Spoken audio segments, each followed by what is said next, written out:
Muito bem. Muito boa tarde, senhoras e senhores. Meu nome é Carlos Amorim e eu estou aqui para poder apresentar esse evento que nós demos o nome de 100 dias. 100 dias para as eleições. O que esperar dos futuros candidatos? Exatamente hoje, dia 8 de agosto, nós estamos a 100 dias das eleições de novembro. E por conta disso, o Coletivo da Cultura, a entidade da qual eu faço parte, a gente se dedicou a tentar entender um pouco melhor quais são as necessidades do município de Franca. Né? Eu tenho certeza que muitos de vocês que estão nos assistindo são de outras cidades, mas nós estamos aqui no município de Franca, e por conta disso, o nosso coletivo resolveu entender, se dedicar a compreender um pouco melhor quais são os municípios em diversas áreas. E para poder cumprir essa tarefa, nós nos organizamos em eixos. São diversos eixos programáticos, grupos de estudos, grupos de pessoas que se dedicaram a aprofundar no estudo de cada um desses temas. E hoje nós estamos aqui com representantes desses eixos, na verdade, um eixo-chave e outros 4 eixos muito importantes aqui para o município. E hoje, pela primeira vez, o coletivo vai fazer uma live com 6 pessoas. Então, nós teremos 6 pessoas, eu como apresentador e as outras 5 pessoas, cada uma discorrendo sobre um desses assuntos. Então, gostaria de chamar para a sala a companheira Estela Beda. Boa tarde a todos e a todas. Boa tarde, Estela, tudo bem? Boa tarde, Amorim. Queria agradecer aí o convite, acho que todo mundo que vem participando desse processo, vem acompanhando nas redes, sabe que esse é um processo coletivo, e agradeço a possibilidade de poder conversar um pouquinho com vocês disso que a gente vem construindo aí ao longo desses meses. Enfim, como o Amorim falou, meu nome é Estela, sou estudante de História aqui na cidade, e aí vim conversar um pouquinho com vocês sobre o que a gente entende por cultura, né, Amorim? Vamos lá? Show de bola, somos nós que somos muito grandes. Vamos lá, eu vou convidar o Túlio. O Túlio, ele é representante do eixo de educação. Túlio, chega mais perto de nós aqui, junta com os pobres, vem cá. Boa tarde, tudo bom? Tudo certo aí com vocês? Ó, meu nome é Túlio, sou estudante de História da Unesp, tá? Vim aqui representar o eixo de educação, fazendo parte desse projeto aí do mandato coletivo, junto com a Amorim, com a Estela, e estamos aqui para discutir tudo que a gente tem aqui de interessante para trazer sobre as questões, vários eixos, né, e fazer parte aí desse projeto democrático aí para a cidade. E é isso aí. Show de bola, seja bem-vindo, Túlio. E representando o eixo da educação, representando o eixo da saúde, nós temos aqui o professor Renato Gonzaga. Seja bem-vindo, Renato. Boa tarde, pessoal. Boa tarde, Amorim, Estela, Túlio. É com grande prazer que eu venho aqui hoje discutir nessa live as questões da saúde de Franca, que num momento como esse de pandemia, a cidade tem sofrido muito, principalmente por falta de representação política. Então, eu creio que nesse debate nós vamos conseguir aprofundar muito nesse tema. E cumprimentar também os nossos internautas que estão nos acompanhando e interagindo com a gente. Obrigado. Show de bola, seja bem-vindo. E representando o eixo de economia solidária, nosso grande amigo Vitor Esteves. Seja bem-vindo, Vitor. Boa tarde a todos, boa tarde, Amorim, Estela, Túlio, Renato. Eu sou o Vitor Esteves, eu sou professor de música, educador musical. Estou aqui representando a economia solidária, trazendo essa nova proposta aí, principalmente nesse momento de pandemia, onde muita gente está desempregado. E quem sabe aí a gente, com esse plano, vai melhorar um pouco essa situação. E, por último, mas não menos importante, temos aqui, representando o eixo de transporte e mobilidade urbana, Pedro Doim. Seja bem-vindo, Pedro. Boa tarde a todos e todas, boa tarde, Amorim e demais companheiros do Coletivo da Cultura. Meu nome é Pedro Doim, eu sou advogado, sou também metido a poeta e estou aí colaborando no eixo de direito à cidade e mobilidade urbana, importante tema aí para a nossa cidade, que tem questões sensíveis, né? E a gente espera fazer um bom debate e construir coletivamente. Show de bola. Feitas as devidas apresentações, agora cada membro do coletivo vai apresentar um pouco do eixo que representa.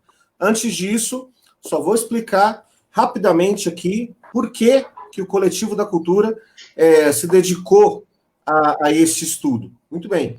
O coletivo ele surgiu da necessidade de discutir políticas públicas no município de Franca, principalmente na área da cultura, mas não só.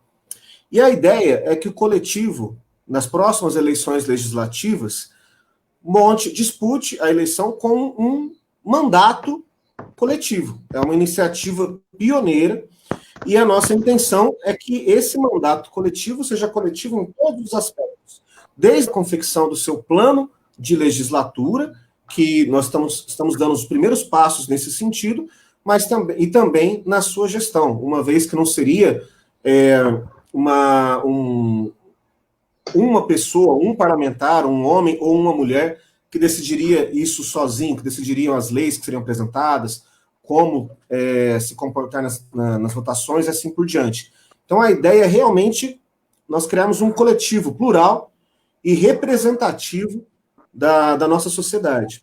Então, a partir de agora, cada um dos membros aqui, responsável por um dos eixos, vai poder apresentar parte daquilo que foi preparado, só que o nosso espaço hoje é justamente esse, é de apresentação. O intuito é de apresentação. Por quê? Porque a partir do próximo sábado, cada sábado nós nos dedicaremos exclusivamente a um tema, para que a gente possa aprofundar nesse tema. Então, eu já aproveito para fazer o convite para todo mundo aqui. Quem tiver o interesse de discutir esses temas profundamente, se inscreva para poder participar das nossas plenárias. Daqui a pouco eu vou colocar o link da inscrição nos comentários. Você pode se inscrever e, a partir do próximo final de semana, as plenárias acontecerão das 15 às 17, previsto 2 horas de discussão para cada um dos temas, e não será ao vivo no Facebook, né? Vai ser num ambiente fechado, nós vamos utilizar uma plataforma como o Meet, para que as pessoas possam discutir à vontade os problemas e as soluções para cada um desses eixos aqui no município de Franca. Então, o objetivo hoje é de apresentação, mas quem está assistindo, por favor, não deixe de comentar, não deixe de fazer as suas perguntas, mas todos já estão cientes que nós só teremos condições de aprofundar a partir das plenárias. Só que todo questionamento que é feito já serve de orientação posterior, né? Então, muito bem, vamos começar. Eu gostaria de começar com a Estela. Estela, fique à vontade. Tá certo. A gente. Opa! Aí. Acho que eu escolhi um pouco para falar o que a gente entende por cultura, né? Até para todo mundo poder entender por que cultura é o mote do nosso coletivo. Primeiro, eu tenho certeza que todo mundo aqui, todos nós aqui, inclusive, participando desse debate na live, vai falar em cultura, a gente já pensa em um show, um espetáculo de dança, teatral, enfim. Isso não deixa de ser cultura, é claro, mas é importante a gente pensar a cultura de uma forma mais ampla, né? O que esse termo traz de diversos significados. Então, eu vou colocar de uma forma bem resumida, na verdade, que parece sucinto, mas é muito amplo. Ou seja, quando falo uma gama de significados, porque é isso mesmo. Então, cultura compreende desde aqueles elementos que moldam minha crença, moldam os meus valores, meu modo de vida, os modos de vida de todo mundo aqui, são aqueles significados, aqueles elementos, aqueles símbolos que faz com que nós nos organizamos enquanto sociedade ou em um grupo social específico. Então, é importante colocar isso, porque para a gente cultura ele é muito amplo, não só para a gente, né, mas é importante colocar a compreensão de cultura dessa forma.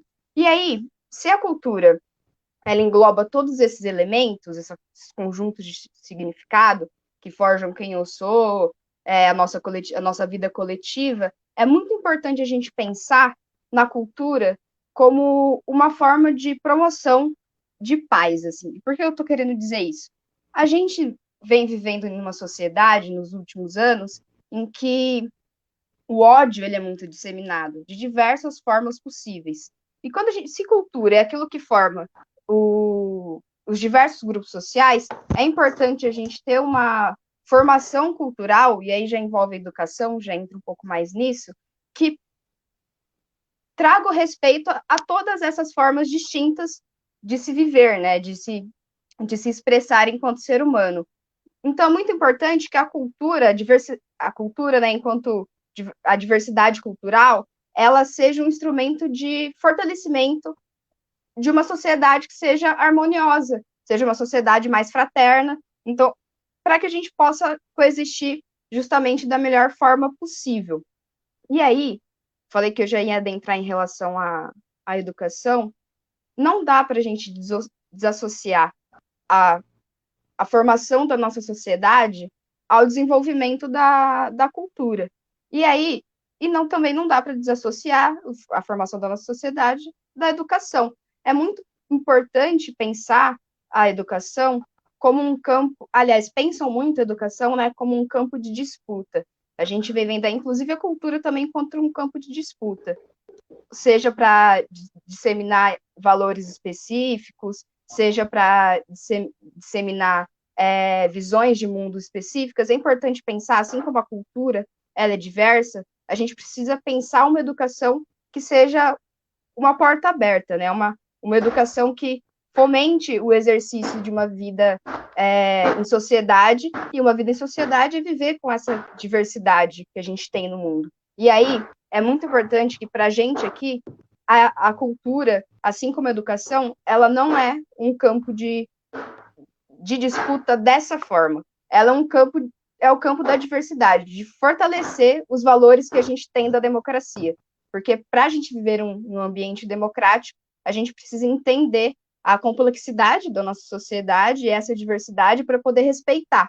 Então, mais do que a gente fomentar a cultura, a gente precisa entender que a cultura ela serve como um instrumento de cidadania. E por que eu quero dizer isso? Porque quando a gente fala em fomento à cultura, a gente não está querendo dizer, muita gente, aliás, tem essa visão, né? Ou de levar acesso à cultura, a gente não está falando de, por exemplo, aquela pessoa, o meu bairro, por exemplo, produz cultura, 3 bairros para frente ali, as pessoas não têm acesso à cultura, porque não é produzido cultura lá. Não, a cultura é produzida na cidade inteira. O que a gente tem que entender quando fala de acesso à cultura, significa que aquela cultura que tem incentivo do poder estatal e aquela cultura que tem incentivo financeiro, tem apoio financeiro, instrumentos institucionais para ela poder se desenvolver, da mesma forma que ela tem esses instrumentos, a gente precisa levar para outros espaços onde as pessoas produzem cultura, se desenvolvem culturalmente, já que a cultura ela é intrínseca à nossa vida, então as pessoas produzem cultura. O que a gente fala sobre acesso é justamente que a gente possa dar mais instrumentos para que essa cultura possa se desenvolver. E é disso que a gente está falando, que a gente fala sobre acesso à cultura, não que as pessoas não têm cultura, mas que quem produz cultura precisa ter instrumentos para desenvolver melhor e muito mais a sua expressão cultural. E aí, principalmente aquelas formas de cultura que historicamente são postas à margem, né? Porque quando aquilo que eu estava falando lá no começo, quando a gente pensa em cultura, a gente sempre pensa em espetáculos grandiosos, shows grandes, mas não é só isso. A gente precisa, para que qualquer forma de manifestação artística tenha essas possibilidades de serem reconhecidas. Mas, para poder ser reconhecida, e aí voltando para a educação, tem um elemento que é essencial da gente pensar, que é a formação de público. O que eu quero dizer com isso? Se a gente tem uma determinada classe artística que produz um determinado conteúdo cultural, eu posso dar incentivo e instrumentos para que isso se desenvolva. Só que ele só pode ser desenvolvido de forma plena se, ao mesmo tempo, eu tiver instrumentos de educação que façam com que a população também possa ter o olhar aberto para essa forma de produção cultural. Então, eu vou dar um exemplo. Eu posso abrir um curso de artesanato, por exemplo, e eu formo diversos artesãos incríveis na minha cidade. É essencial, a gente está dando formação profissional para as pessoas que já produziam, só que a gente está dando instrumentos para que essa produção se desenvolva. Ao mesmo tempo, eu preciso conscientizar a minha população de que aquela produção ela é importante para o desenvolvimento da minha cidade, para que aquelas pessoas possam consumir aquele artesanato que é produzido. E aí, a educação é muito importante para isso também, porque a gente precisa não só fazer com que as pessoas possam mudar com o tempo com o tempo é muito importante. Pensar, né, a gestão cultural, a gente tem que pensar ela a longo prazo, não é do dia para a noite que a gente vai mudar a forma com que as pessoas enxergam a cultura ou as diversas manifestações culturais. A gente tem que entender com o exercício e as ferramentas que a gente que a gente já tem, pode elaborar dentro da esfera da educação, pode fazer com que essas pessoas não só tenham uma formação muito mais qualitativa para poder analisar a cultura, mas também uma formação muito mais aberta para poder abrir aquilo que eu estava falando, os olhos para manifestações culturais que não fazem parte do seu convívio pessoal diário. E aí, para finalizar, assim, eu queria colocar uma questão que a gente sempre fica pensando, né? Que se a gente pensa a cultura dentro dessa perspectiva, antes de mais nada, a cultura, nesse sentido, é o exercício da cidadania e o fortalecimento da democracia. Tem um elemento muito importante, porque aqui a gente temos representantes dos eixos que a gente escolheu que nem o Amorim colocou, para desenvolver o nosso plano de legislatura, né? Mas antes disso, e até porque eu não estou aqui apresentando nenhuma proposta que a gente elaborou, nem nada disso, porque antes de mais nada, a gente precisa compreender, eu até usei essa metáfora um tempo atrás, quando a gente estava construindo o processo, é muito importante. Para pensar a cultura para a gente como, usando a metáfora de uma casa, né? Então, a cultura para a gente é o telhado, assim, é o que dá o alicerce para a gente pensar todos os outros eixos que os meninos vão apresentar, mas ela é o nosso alicerce. Mas tem um fator importante, que é aquilo qual que é o nosso norte? Quais são os nossos princípios? E aí, quando a gente foi desenvolver esse projeto, a gente pensou em 3 princípios, que são direitos humanos, solidariedade e promoção da cidadania e participação popular. Esses são os nossos valores principais, ou seja, eles são as paredes da nossa casa. A gente não pode pensar nenhuma proposta, nenhum dos eixos que vão ser apresentados a seguir, sem levar esses 3 elementos como centrais para o desenvolvimento das nossas propostas de políticas públicas. Ou seja, e aí as propostas acabam, a gente brinca, né, que elas são a mobília da nossa casa, que sem esses elementos que eu falei anteriormente, a gente não consegue construir. Porque é muito isso, a gente tem que entender o que nos coloca em coletividade, quais são esses valores que faz com que nós nos agrupemos para construir esse projeto. Enfim, por enquanto eu fico por aqui, mas aí aguardo aí a apresentação de todo mundo para a gente poder bater um papo mais dinâmico.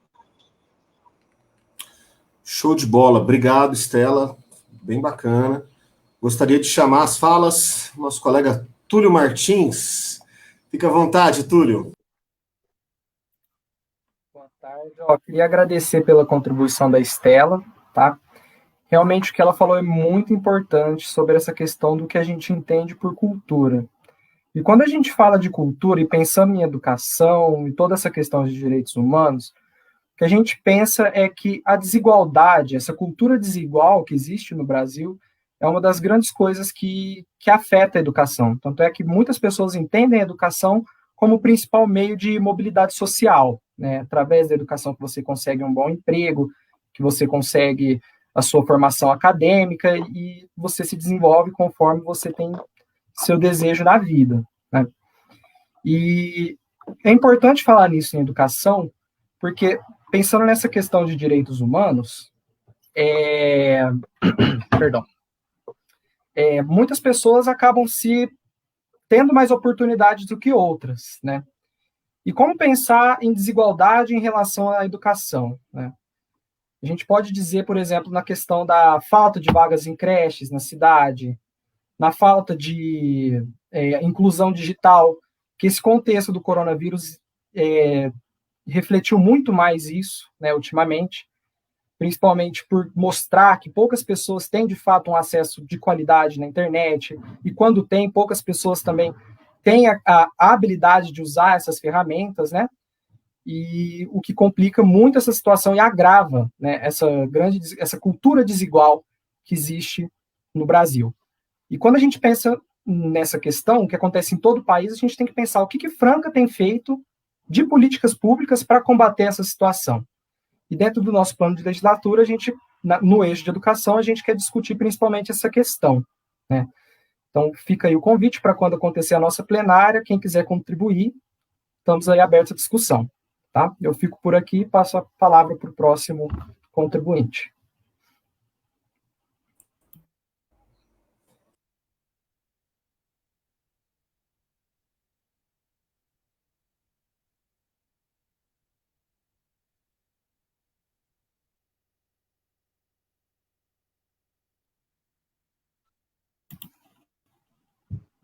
Alô? Amorim? Bom, pessoal, parece que o Amorim teve um problema com a internet. Estou aqui! Cheguei, pessoas! Eu estava falando com o microfone mutado e não entendendo porque vocês não estavam me respondendo. Vocês me perdoem. Nós vamos falar agora com o Renato. Fica à vontade, Renato. Pessoal, boa tarde novamente. Hoje eu venho aqui como representante do eixo de saúde, qualidade de vida e esportes do Coletivo da Cultura. Então, eu venho representando esse eixo hoje. Primeiramente, eu gostaria de me solidarizar com as mais de 47 famílias de Franca que perderam seus entes queridos, seus amigos, vítimas da Covid-19. Bom, para a gente discutir saúde, a gente precisa ter em mente qual conceito de saúde nós temos e qual conceito de saúde esse eixo coletivo vai se basear. Primeiramente, a gente entende a saúde como um direito das pessoas e não como um serviço. Partindo desse pressuposto, a gente presume que todas as pessoas tendo direito à saúde, o Estado tem a função de fornecer mecanismos para que as pessoas se mantenham saudáveis. Além disso, a gente também traz a definição da Organização Mundial de Saúde, que entende a saúde não como a ausência de doenças, e sim como um completo bem-estar físico e mental. Então, dentro da nossa proposta, a gente se propõe a discutir a saúde sobre, além do viés da doença, mas também do viés da prevenção, da viés da prática de atividade física e da parte de saúde mental, porque a gente compreende que tudo isso envolve a saúde. Dentro do nosso texto, a gente faz uma discussão sobre a situação da saúde no município de Franca. Então, a gente vai mostrar os dados da cidade de Franca, quantos hospitais a gente tem, quantos hospitais psiquiátricos a cidade possui, quantas UPAs, unidades básicas de saúde, academias ao ar livre, centros terapêuticos como CAPES e outros que possam ou não ter vínculo com a prefeitura. E, a partir disso, a gente vai elaborar algumas propostas para o nosso município. Então, a gente tem ali uma proposta que a gente visualiza que a prefeitura forneceu equipamentos de academia ao ar livre na maior parte dos bairros, mas que, quando não sofrem com o descaso e o desleixo nas estruturas físicas, eles não possuem um profissional de educação física que está trabalhando com aqueles aparelhos. Nós fazemos uma proposta também da descentralização dos ambientes de prática de atividade física. Porque hoje os espaços que a sociedade francana tem de prática de atividade física fica mais focado no polo esportivo, numa zona nobre da cidade, e os bairros periféricos carecem de ambientes para prática e promoção de atividade física. Outra proposta que a gente traz é sobre a manutenção e criação de mais ciclovias e ciclofaixas, que isso vai ser uma coisa que vai relacionar também com a questão da mobilidade urbana. E dentro da saúde mental, a gente propõe que o fortalecimento das instituições como o CAPS, em detrimento das internações, como vem sendo feito aos moldes do Allan Kardec.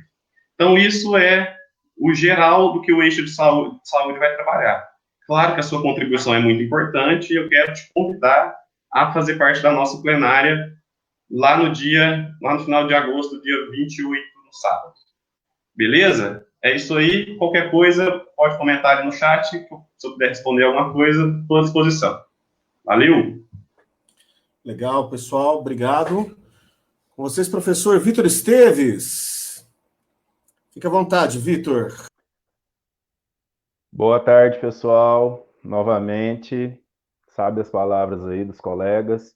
Bom, eu sou o Vitor Esteves e eu estou representando, junto ao Coletivo da Cultura, a economia solidária. Vamos falar um pouco sobre economia solidária. Economia solidária, até um pouco engraçado falar isso num sistema capitalista, né?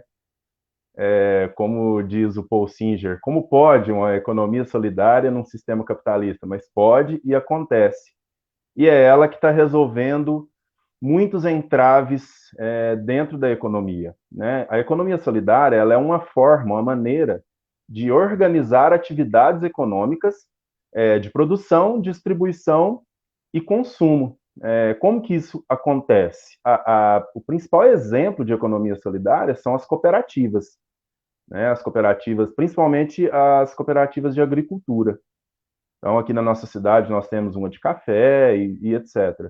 Mas ela se estende. Em algumas regiões do país, existem cooperativas das quebradeiras de coco, de pescadores. Então, imagina uma cidade como a nossa, né? Com tantos empreendedores, ainda mais nesse momento agora de pandemia, tanta gente aí perdeu o emprego, ficou desempregado e sempre teve aquela mesma opção. Perdi meu emprego, perdi meu registro, eu preciso arrumar outro. Mas nunca saiu daquela caixinha para poder empreender, para poder buscar novos horizontes. Por quê? Porque não existe algo que possa dar o norte para essa pessoa que quer produzir alguma coisa. Seja o pequeno produtor, principalmente, que é o que tem menor condição. Como a prefeitura pode estar entrando para auxiliar e dar apoio a esses pequenos produtores, né? E também que prestam serviços. Primeiramente, ela dá o apoio para que se organizem, né? Não sei se por uma cooperativa, mas com uma organização, mas que seja uma cooperativa, que ela dê esse apoio, e após tudo ok, que ela compre o produto desse produtor. Então, essa é a primeira forma da economia solidária funcionar dentro da cidade. Esses pequenos produtores que sempre têm dificuldade já têm a dificuldade de produzir, mas têm a dificuldade de distribuir e de vender o seu produto, né? E muitas das vezes esses produtores fazem coisas de muita qualidade, né? Seja de produto ou serviço. Então, a prefeitura ela entraria dessa forma. E não é nada assim, como posso dizer, não é nada mágico, é algo concreto, que se dá para fazer. Inclusive, tem muitos exemplos no Brasil de economia solidária na prática, né? Existem até cooperativas de crédito, bancos comunitários, onde as pessoas se organizam e ali eles depositam ali a sua poupança, em determinado momento, quando alguém precisa, ou acontece um acidente ou alguma coisa, é tirado dali. Então, você deixa de movimentar um capital que vai para fora, né? E você movimenta essa renda, esse dinheiro, dentro da sua própria comunidade, dentro da sua própria cidade. Então, a economia solidária é isso. Uma nova forma de produzir, distribuir, né, produtos e serviços dentro da sua própria cidade e principalmente para pequenos produtores, aqueles que têm menor condição, que muitas das vezes, e isso assim acontece muito, precisa de um empréstimo, precisa de um investimento e não consegue, justamente porque não tem o dinheiro, né? E os bancos tradicionais, eles emprestam para quem tem. Então, a economia solidária, ela chega dessa forma, para poder movimentar a economia dentro do próprio município. É isso.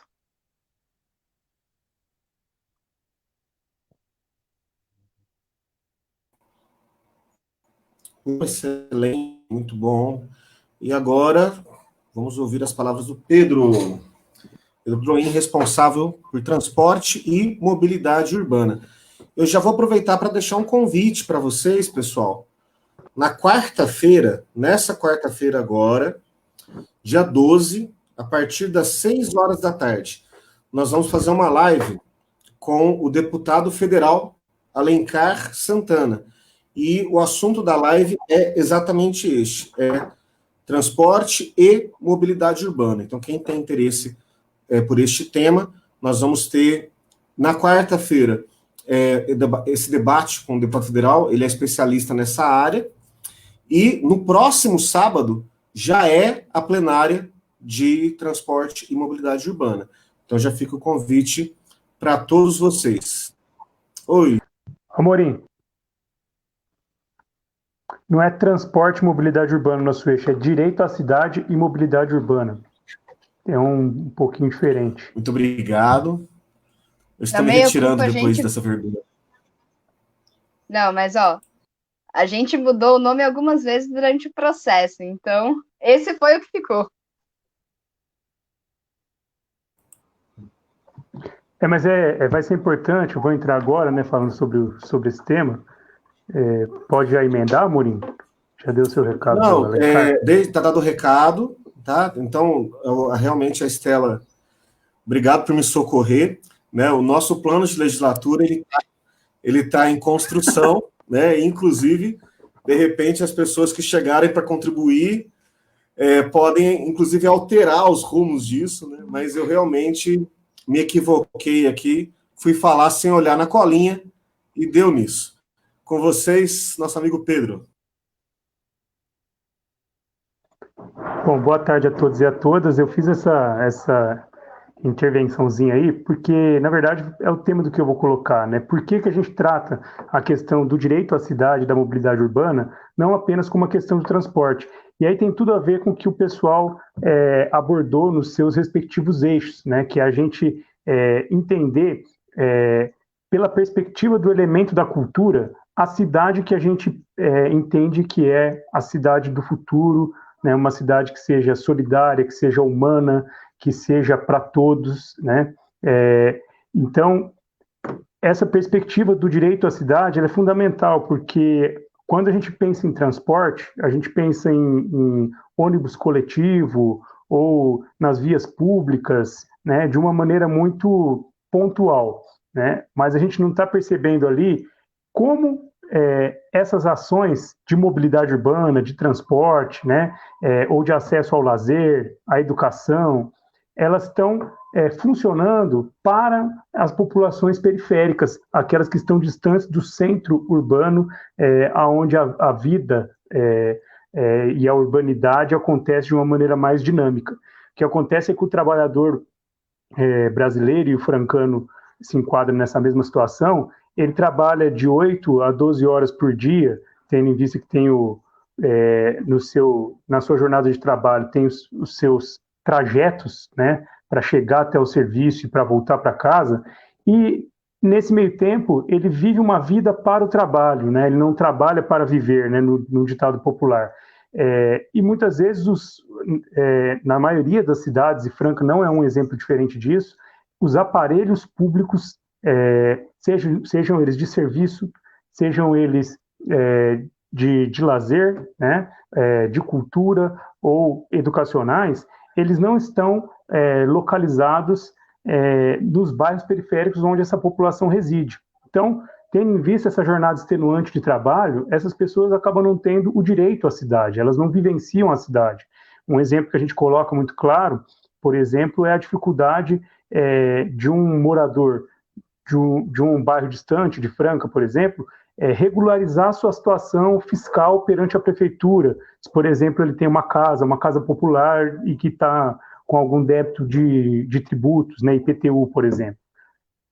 Para que ele consiga fazer isso, ele tem que se deslocar até o centro da cidade, até a Cidade Nova, onde é o Paço Municipal, porque não existem serviços colocados à disposição nas regiões. Os serviços não são descentralizados. A cidade não é pensada em regiões administrativas, né? Isso faz com que, muitas vezes, essa pessoa até tenha interesse, tenha vontade, tenha o desejo e a necessidade, mas não consegue resolver o seu problema pontual, que seria fazer uma negociação com a prefeitura para organizar a sua moradia. Esse exemplo que eu estou dando, ele acaba replicando para todos os setores da vida social, e acaba implicando de maneira mais decisiva em alguns grupos sociais, né? Por exemplo, nós temos a questão da mulher, né? A cidade pensada para a mulher. Nós temos uma dificuldade muito grande, por exemplo, da mulher vivenciar a cidade.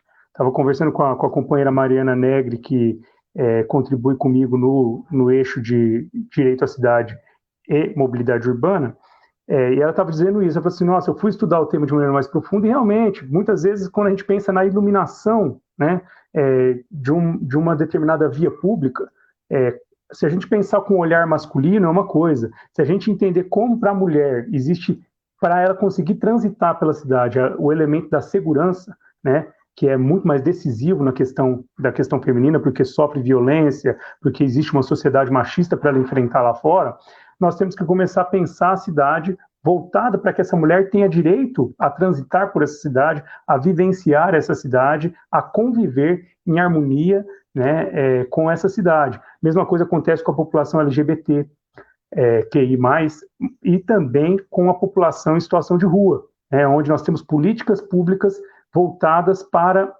esconder a população de rua, né, políticas públicas higienistas, e não políticas públicas que pensem na inclusão, na participação e na possibilidade dessa população de rua vivenciar de maneira plena a cidade, porque, independente da situação em que ela esteja, se de rua ou não, ela também tem, como ser humano, que ter os seus direitos humanos preservados.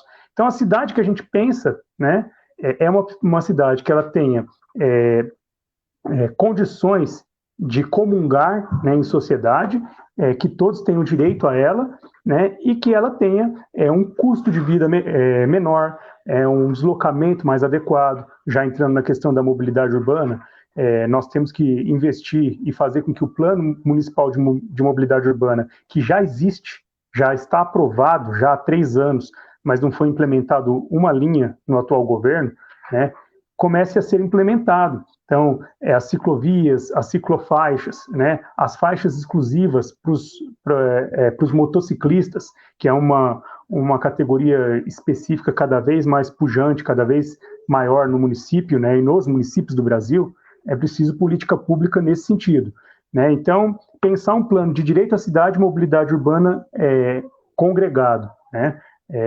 e que seja inteligente, e factível, em que a gente possa usar transportes multimodais, favoreça transportes que não poluam tanto, favoreçam os corredores de ônibus. Franca é uma cidade hoje com quase 400 mil habitantes que não tem 1 quilômetro de faixa exclusiva para ônibus transportar.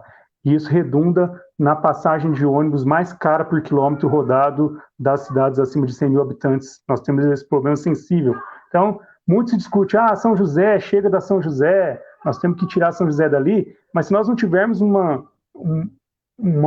olhar para a questão do transporte coletivo, que privilegie essa modalidade, nós não temos como debater se está bom ou se está ruim em relação a São José. Então, o nosso tema é esse, está muito em aberto, até o nome do eixo foi difícil a gente chegar no consenso, como a Estela pontuou e o Amorim acabou falando de maneira equivocada. Eu só frisei isso para colocar aqui. É muito importante que a gente enxergue a mobilidade urbana em conjunto com a questão do direito à cidade, né? Ela tem que estar interligado, porque só assim a gente vai ter uma cidade mais moderna e humana. Então, o nosso eixo é esse daí. Show de bola. Obrigado, Pedro. eu vou fazer uma pergunta. A pergunta que eu vou fazer é, na verdade, a mesma pergunta para todos vocês. Eu vou começar pelo Pedro. Vou começar pelo Pedro e nós vamos voltando e eu vou perguntando para todos, para que todos tenham oportunidade de responder para quem está nos ouvindo aqui. A pergunta na opinião de vocês, no seu caso, Pedro, na sua opinião, qual que é o principal problema dentro do seu eixo aqui no município de Franca? Quando nós estamos falando de direito à cidade, quando nós estamos falando de mobilidade urbana, na sua opinião, qual é o principal problema que você gostaria de destacar?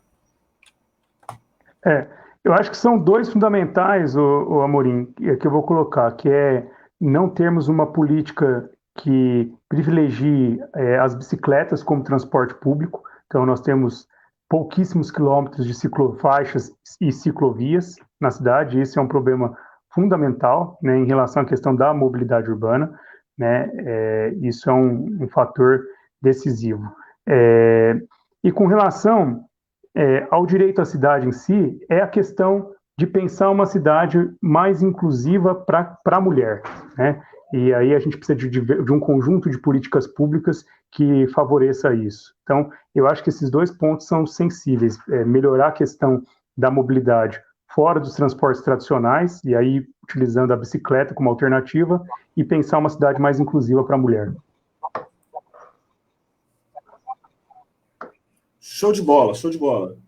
Vitor, no caso da economia solidária, então, na verdade, a economia solidária, ela está dentro de um campo maior, né, que é emprego e renda, então, ela já a própria escolha desse eixo economia solidária já mostra a direção que o coletivo quer caminhar para resolver alguns problemas que tem castigado a nossa sociedade. Mas tiver que destacar, na sua opinião, com relação ao seu eixo, qual é o principal problema relacionado a emprego e renda, economia solidária, aqui no município de... Bom, vamos lá. Eu vou dar um exemplo para apontar qual é a principal dificuldade quando se trata de economia. E por que a economia solidária ela pode estar auxiliando e resolvendo muito isso aí. Quantas vezes nós vimos pequenos comerciantes ou pequenos produtores que tiveram que fechar as portas porque chegou uma multinacional ou uma rede de supermercado. E aquele pequeno ali, que era do bairro, ele tem que fechar as portas porque ele não tem como competir. Alguns vai na raça ali, vai mantendo a notinha, vende tem cliente que já tem 15, 20 anos que compra dele, mas a grande maioria dos clientes começa a comprar na rede, porque a rede, ela tem poder aquisitivo, ela tem poder econômico para comprar aqueles pallets fechados, né, caminhões fechados, então ela tem um preço muito mais baixo. Quando se tem uma cooperativa ou uma organização de uma determinada área, que seja o próprio produtor agrícola, o vendedor de verdura, aquela senhora que assa pão de queijo, quando se tem uma cooperativa, uma organização desses produtores, e eles, em conjunto, se unem, eles conseguem ter um poder próximo do que é uma rede ou uma multinacional. Então, eles, em conjunto, eles vão conseguir comprar um valor bem abaixo do que eles estão acostumados a comprar. Então, essa é uma forma da economia solidária estar ajudando a resolver esse problema. E esses pequenos produtores, pequenos empreendedores, vão poder continuar com o seu sonho de produzir o que eles sabem que eles produzem com qualidade, né? Outra coisa também que eu quero destacar é principalmente assim, quando se trata de comida, de alimento, muitas vezes a gente compra algo sem saber a procedência. Quando você compra, por exemplo, um orgânico, você conversa, você vai na feira e conversa com o produtor daquele produto. Então é diferente, você sabe o que você está comprando, você sabe como foi feito, e isso sendo organizado, né, que seja por cooperativa ou não, e a prefeitura dando apoio, vai ajudar muito esses produtores a passar por esse problema aí. É isso. Muito bom. E se me permite complementar, isso é um assunto que eu sou apaixonado por ele.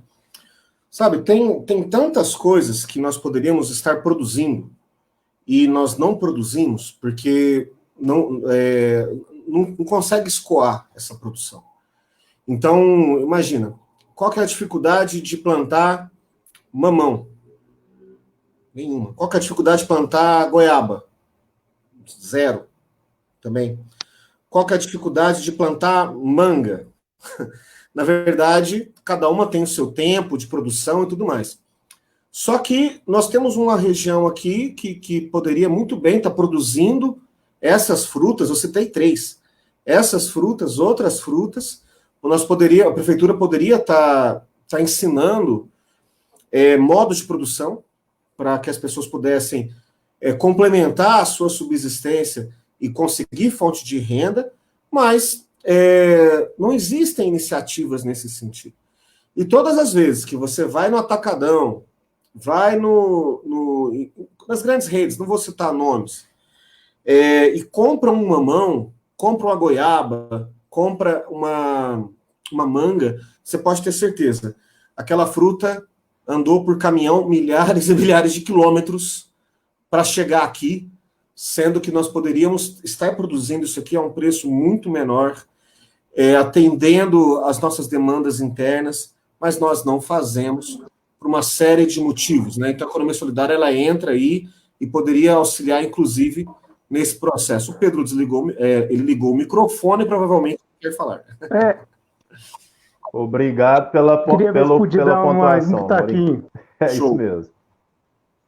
Eu também sou muito apaixonado nesse tema aí. Eu queria dar 3 toques, que é óbvio que vai para o dia da plenária e para as sugestões lá. Mas tem 3 coisas importantes que eu acho que a gente pode sugerir, que são a criação das hortas comunitárias, tá? Através do município, com a estrutura para o município, os bancos de tempo que estão sendo utilizados em Portugal, estão revolucionando as moedas de troca local e a instituição de uma moeda local municipal, tá? Que pode mudar totalmente a questão do lastro e a dinâmica de trocas, né? Que eu acho que é isso que favorece a comunidade local. Show de bola. Quer discutir com a gente sobre economia solidária? Se inscreva nas nossas plenárias, tá? Daqui a pouco eu falei que ia colocar o link, não coloquei, né? Vou colocar. Se inscreva, vem discutir conosco, porque são assuntos muito importantes, tá? E não faz sentido se isso não for discutido coletivamente. Então, você está convidado. É o que eu ia falar agora, justamente isso. Eu estou representando a economia solidária, mas é tudo feito coletivamente. Obrigado pela pontuação também, Pedro. Show de bola. Renato, com relação à saúde, qualidade de vida, esporte, se você tivesse que destacar um ponto que você fala assim, não, este ponto é o mais sério, é o mais importante, é o mais grave que poderia chamar mais atenção nesse momento, né? Franca é praticamente a única cidade no estado de São Paulo que continua aí na fase vermelha, né? Ao lado de registro, e entre outros motivos, isso é pelas razões que nós conhecemos, mas enfim. Pode dizer, na sua opinião, qual que é o que salta aos olhos e merece uma atenção maior do eixo? Bom, pessoal, nesse momento não tem como a gente discutir saúde sem levar em consideração a questão da pandemia, que hoje é o que mais aflige a população de Franca do Brasil todo, né? No país a gente já está com 100 mil mortes, uma tragédia, nunca morreu tanta gente de uma causa só num período tão curto de tempo, né? E eu quero falar justamente sobre essa questão da pandemia. Ações que a prefeitura poderia estar fazendo que diminuiria o número de mortes e facilitaria o controle da pandemia na nossa cidade. Então, eu queria citar algumas coisas aqui que foi discutido com o nosso coletivo, que a gente acredita que a prefeitura tinha que estar trabalhando com testagens em massa para poder notificar onde estão esses casos, isolá-los e evitar a propagação. fiscalização do comércio, de jogos de futebol, festas que vêm ocorrendo todos os finais de semana na cidade, e que a vigilância sofre porque tem poucas pessoas, tem pouca mão de obra para realizar essa fiscalização. Então, são centenas de denúncias e poucas unidades da vigilância sanitária para atender isso. Uma criação de um protocolo para a reabertura do comércio, né? Então, quais serão as normas de segurança, normas sanitárias que serão respeitadas para evitar a contaminação. Um call center da prefeitura para tirar dúvidas sobre o Covid. Então, o cara sentiu uma dor no corpo, alguns sintomas que pode ser, ele ligar e conversar com algum profissional da saúde para saber se ele deve procurar o médico urgentemente ou se é só alguma outra gripe ou resfriada que ele pode esperar mais um tempo. E é isso que a gente pensa. A gente pensa que nesse momento específico a gente tem que dar maior atenção nas discussões, principalmente com as pessoas, com o público, que é isso que a gente está fazendo aqui, na questão do coronavírus, para cobrar ações do poder público da cidade, que é o que a gente não vem tendo nem na esfera estadual, municipal e nem federal. Então, para a gente, essa é a questão principal que deve ser discutida nesse momento.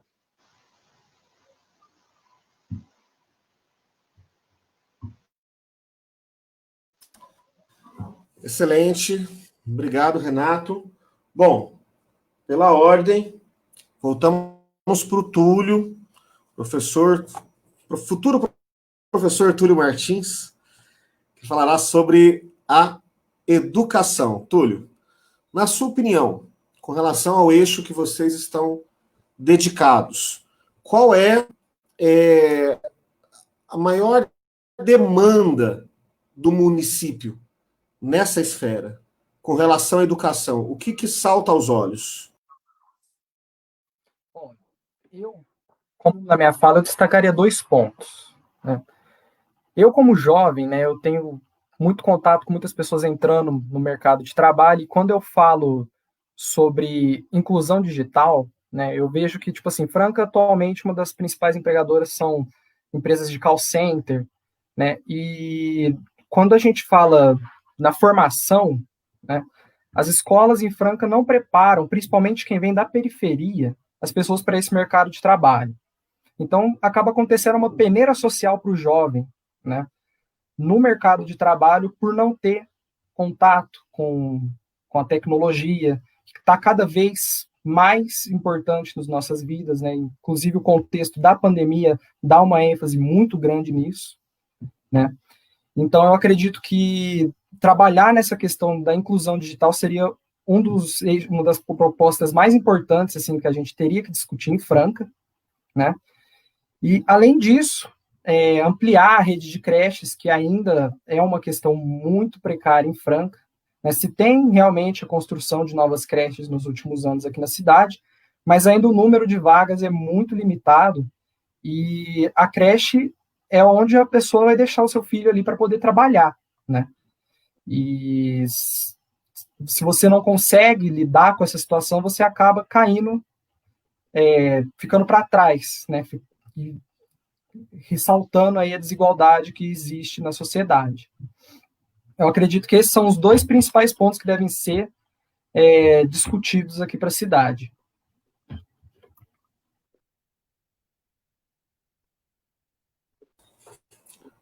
Excelente, Túlio. Muito bom, obrigado. E agora voltamos para a Estela. Estela, você já na sua fala explicou, né, que a cultura é o nosso ponto de partida, a nossa concepção, explicou os princípios, mas se a gente for trabalhar com relação a ações, na sua opinião, quais ações são prioritárias? Se tivesse que escolher uma ou 2, o que é urgente no que tange à cultura a ser feito hoje no município de Franca? Tem uma questão que... Vocês escutam bem? Beleza. Tem uma questão que ganhou a nível nacional, né, está sendo debatida, que é a questão da implementação da Lei Aldir Blanc. Existe um processo que a Lei Aldir Blanc possibilitou ter em Franca hoje, em diversos municípios que que vão aderir à utilização da lei, que é uma questão que é muito urgente, já vinha sendo debatida há muito tempo, mas que hoje ela se tornou possível como um requisito essencial para a implementação da lei. Existe por causa disso, que é o mapa cultural. A gente tem... E por que o mapa cultural? Inclusive, já para todo mundo aí, você que é agente cultural, que tem um projeto, o mapa cultural está aberto, se inscrevam no mapa cultural enquanto agentes culturais, a plataforma está lá, você digita mapa cultural Franca, você consegue achar ele, então que agente cultural se inscreva nele, mas voltando aí na ideia do porquê do mapa cultural. Vou citar algumas outras questões, mas no mapa cultural, as pessoas, aquela questão que a gente estava debatendo sobre ter acesso, né? A gente precisava de uma plataforma que, inclusive, já tinha participado de um outro processo de construção de plano de legislatura, onde a gente fazia uma proposta similar ao que é o mapa cultural. É uma plataforma que unifique todos os projetos e toda a produção cultural que existe na cidade, para que não fique pulverizado e não seja difícil de acessar. Porque, às vezes, a cena cultural em Franca, ela pulsa, assim, de uma maneira incrível. Só que, às vezes, tem algumas pessoas, aquela cena não faz parte do seu convívio social, e 2, você não tem um local onde você, às vezes, você precisa garimpar muito para achar, né? Essa é uma questão das pessoas saberem onde tem produção cultural na cidade. Isso é um elemento. O segundo elemento do mapa cultural, lá você consegue ter o acesso a todas as oportunidades que o poder público pode oferecer para o agente cultural. Então, seja abertura de editais, seja concursos, enfim. Lá você possibilita que todos os agentes culturais que tem na sua cidade possam ter uma mesma plataforma o acesso às oportunidades que tem do meio. E aí, isso é algo que já era urgente, e a Lei Aldir Blanc possibilitou a gente poder implementar isso em Franca. Está embrionário ainda, as pessoas precisam de mais informações, precisam acessar a plataforma para se inscrever, então retomo de novo. Quem é agente cultural vai lá, se inscreve na plataforma, faz seu cadastro. O segundo ponto, que é algo que pode ter no mapa cultural, nessa plataforma, às vezes para a gente formular um projeto, apresentar um projeto, participar de um edital, tem diversos processos burocráticos que às vezes a gente tem dificuldade de lidar. Então a gente precisa que nessa plataforma a gente tenha condições de apresentar quais são os processos burocráticos que as pessoas precisam passar para acessar uma determinada oportunidade, assim como modelos de orientação, para que as pessoas possam, para além de desenvolver o projeto, ter ele escrito ter ele redigido para poder apresentar. E aí, tem um ponto que é um ponto que eu já tinha tocado anteriormente, que é essa questão da formação de público, que não é uma coisa difícil de fazer. Vários agentes culturais na cidade já fazem isso. Tanto não só apresentando seus projetos coletivos, mas também a sua formação enquanto profissional da cultura.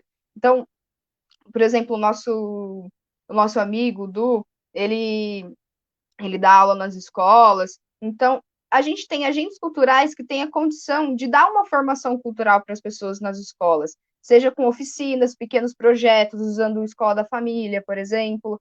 Então, a gente tem condições, não precisa mudar a estrutura inteira da escola para poder dar fazer a formação de público. Você tem condições de pessoas que estão formadas na área, já sabem lidar com o ambiente de ensino, com a didática, para poder ensinar os jovens que estão no período escolar, para poder consumir esse tipo de conteúdo cultural.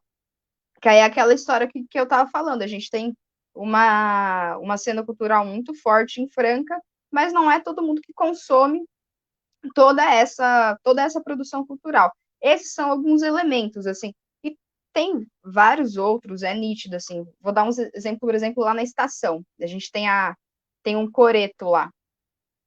Se você chegar lá, quiser fazer um sarau, por exemplo, um show, você não consegue energia elétrica para poder ligar seu equipamento, por exemplo. E a gente tem diversas outras praças que tem ou seja, um coreto, tenha mesmo a concha lá na praça, as praças são um espaço incrível para poder disseminar a cultura da cidade. Então, você precisa em que os espaços públicos que podem possibilitar, com pequenas mudanças, podem possibilitar uma estrutura para que você faça apresentações artísticas. Eu estou falando apresentações artísticas, assim, num geral, para você poder fazer com que essa arte que você produz esteja num ambiente acessível também, porque não é só acessibilidade em uma plataforma informatizada, como o mapa cultural também, mas a acessibilidade de você estar no seu bairro, você ir na padaria comprar um pão, e lá na praça, onde você passa todo dia, você está vendo alguém que você conhece e que às vezes nem sabia que tinha alguma produção cultural e está lá se apresentando, mostrando o seu conteúdo. Então, assim, existem questões dentro da área cultura que não demandam gastos gigantescos, não demandam, o que demanda é vontade política. E muito do que a gente precisa para resolver em diversas áreas, aliás, é só pequenos ajustes e vontades políticas. Se só a vontade política, óbvio, não faz nada, mas a gente precisa, para além da vontade política, de uma grande mobilização para poder trazer essas mudanças. E é o que o coletivo da cultura se propõe, né? Quando a gente faz um debate, quando a gente se apresenta enquanto um coletivo, e essa proposta que a gente está trazendo para esse processo eleitoral, é justamente esse, da gente, para além da vontade política, da gente construir esse projeto de forma qualificada, coletiva, debatendo bastante, a gente, lá na frente, vai precisar de muita mobilização também. Show de bola. Obrigado, Estela.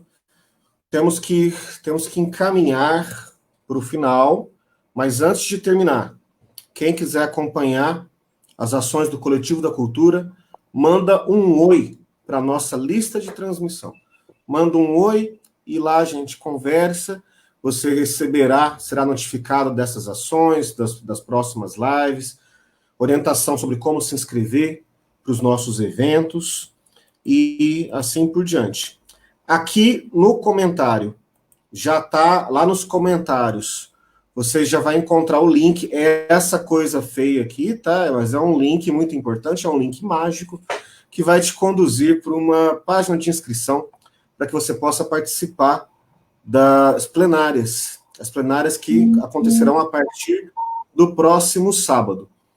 Nós temos uma pergunta aqui, que é direcionada ao Renato, é uma pergunta do Rafael Xavier. Eu já vou ler a pergunta antes da gente concluir, mas antes de ler a pergunta, só complementando o que a Estela trouxe. A partir de amanhã nós estaremos numa grande campanha para que todos os agentes culturais do município, pessoas relacionadas à cultura como um todo, professor de capoeira, a pessoa que trabalha na limpeza de espaços culturais, porque a Lei Aldir Blanc, ela atende todo mundo que trabalha direto e indiretamente com a cultura. Então nós vamos começar essa campanha para que todos se inscrevam no mapa cultural do município de Franca. Ao mesmo tempo que nós estamos tentando levar a todos essa inscrição, nós estamos pressionando para que a prefeitura prorrogue o prazo de inscrição. O prazo que foi colocado é até o dia 14. É um prazo muito curto, porque a plataforma do mapa estava com problemas até ontem. Só ontem à noite que foi possível resolver esses problemas. Então, uma semana é um tempo muito curto para que as pessoas se inscrevam. Então, vamos fazer esse esforço, todas e todos, de conversar com todos os agentes, levar esse assunto adiante. Entra lá, como a Estela descreveu, Mapa Cultural Franca. A hora que você entrar, vá lá na parte de oportunidades. Tem que se cadastrar, você se cadastra no Mapa Cultural e depois vai na aba Oportunidade para poder participar, tá? Então, eu gostaria de vou fazer a pergunta do Rafael aqui, tá? E a pergunta dele é o seguinte, Rafael Xavier, gostaria de perguntar ao Renato como você vê as oportunidades de esportes com pouca visibilidade midiática no município de Franca. Na minha opinião, de quem trabalha com parkour, não existem muitos espaços para o esporte alternativo em Franca. Então, Renato, responda o Rafael para que nessa pergunta que ele fez aqui. Vamos lá, gostaria de agradecer a pergunta do Rafael, porque ele joga luz num tema que poucas vezes a gente discute, que é o seguinte: o investimento em esporte, ele se dá principalmente naqueles que têm grande visibilidade midiática. Então, no caso, o futebol e, em Franca, especificamente, no basquete. Então, há uma ausência de políticas voltadas para a prática dos outros esportes. Quando ele fala dos esportes alternativos, a gente tem que lembrar, primeiramente, os espaços que a gente tem em Franca. Então, a gente tem 2 quadras de badminton no polo esportivo e tem 2 pistas de skate, uma no Redentor e outra lá no Jardim Bueno. E ambos espaços, muitas vezes, eles carecem de manutenção. Então, por exemplo, lá na pista de skate do Jardim Bueno, a gente lutou por muitos anos para que se tivesse água naquele espaço. Eu, como praticante dessa modalidade, sei disso. E do parkour, a gente sofre, com o que dentro da Cidade Franca? Um preconceito das outras pessoas, por ser uma prática que é vista como depreciatória do espaço. A pessoa está saltando, correndo em espaços abertos e públicos. Então, a gente tem que ter essa campanha de desmistificar o esporte alternativo como uma coisa de vândalo, que vai estragar e que vai, enfim, depreciar o local, ao mesmo tempo que se investe nessas outras práticas que não têm a mesma visibilidade do basquete e do futebol. E que a gente tem espaço em Franca, mas que não vem sendo bem utilizado. E aí eu citei o badminton e o skate. Acho que ficou bem respondido. Legal, legal, muito bom. Obrigado, Renato. Pessoal, nós vamos concluir, e em virtude do horário, mas o convite está feito para que você continue conosco já a partir do próximo sábado. Então, você tem essa semana para poder se inscrever, ajudar a divulgação, e vamos construir esse plano de legislatura, vamos debater bastante. Democracia dá trabalho? Democracia dá trabalho. Só que é a única solução para esse estado de coisas que está aí. Não dá para acreditar que vai chegar um homem forte, uma mulher forte, bater na mesa e resolver as coisas. A força, ela vem da nossa união, do nosso esforço, para que realmente os interesses que vão ser debatidos na Câmara, na Prefeitura, sejam efetivamente os interesses da população. Tá joia? Então, pessoal, nós vamos encerrar. Muito obrigado. Obrigado a quem participou. Obrigado, Renato, Pedro, Estela, Túlio, Vitor. Valeu. Vamos que vamos, pessoal. Tchau, Valeu. Tchau, pessoal. E para quem é de jogo, bom jogo. Tchau, gente. Bom jogo aí pro Corinthians. Como diria Tony Rocha, vai, Corinthians. E Eu tô sozinha só aqui. Boa tarde a todos, gente.